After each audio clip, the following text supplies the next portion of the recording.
a national tenant update to our website, and also how do you navigate through the national tenant space in commercial real estate. So first thing is for our team, once you go to our website, click on more, and under more, you're going to click down where it says agent login. Click agent login. When you do that, if you've already logged in with your username, which is your email, and the password you selected, it'll bring you right back into this screen, which is the private link for all RT commercial agents. You have obviously the forms that we talked about. You have links that we've talked about, instructional videos. The next area that we're focusing on, which is going to be right in the middle of the page, it's the RT Commercial National Tenant Database section. So click on download. That's going to bring up, it's our own database for RT Commercial real estate agents.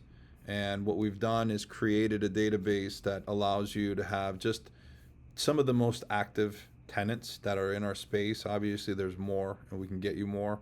But those that we already have, either done business with or we know that are moving into the market. So what you're going to do is when you get this PDF and download it, save it to your desktop. The form itself, even though it's a PDF, everything is clickable. So for instance, click on racetrack, and then here you go. This allows you to do direct site submissions to the national tenants, and this is going to avoid you going through additional brokers. You can do a deal direct with the national tenants. So RT Commercial Agent contacts the national with the potential site, and then you do business from there. A few tips is the first, when you're site selecting, you're going to look at the criteria for each national tenant. So racetrack, for example, requires 1.5 acres to 2 acres of land.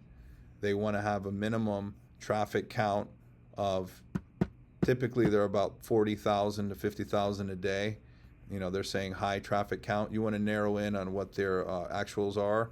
But long story short, they use a 5,500 square foot prototype building. You've seen them in the market. When you're targeting these national tenants, you want to use existing competition for them. So for instance, a competitor to racetrack is going to be Wawa. So if you see a new Wawa go up and you have a new site close by that's, let's say, at least 2 acres or more, that'll be a perfect opportunity to contact racetrack directly and submit that site to them.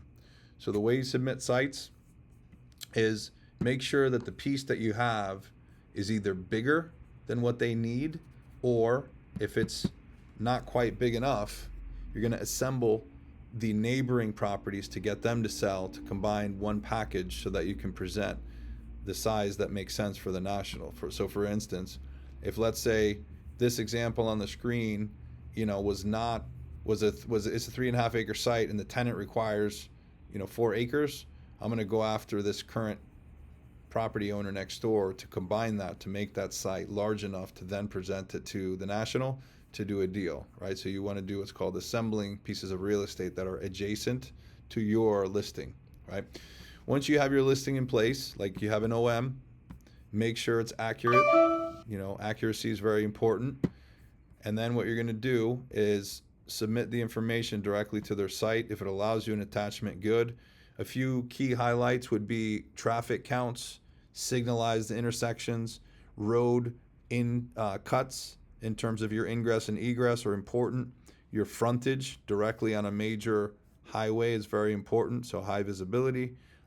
Those are things that the national is going to look for. So the more information you give them that meets their criteria, the better it's going to be for you. Here goes lot size. Obviously, you want that to be at least 2 acres or more.